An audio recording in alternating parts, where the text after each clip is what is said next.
Hi, welcome to a recipe for vegan Korean pancakes. Here we can see all the ingredients, which are half a aubergine, half a paprika, half a tomato, half a leek, half a potato, some soy sauce and spices. So we put all the vegetables into a pot or a bowl and add the spices, then 2 tablespoons of sesame seeds and 2 tablespoons of soy sauce.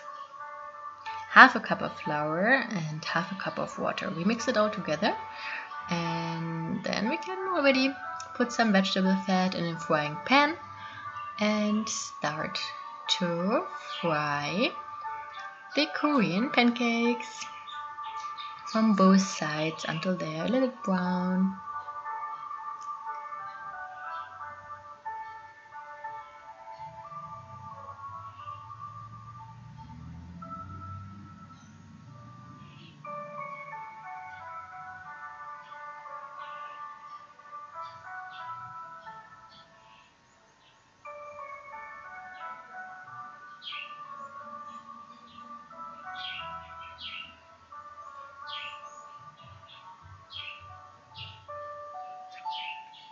Here we go.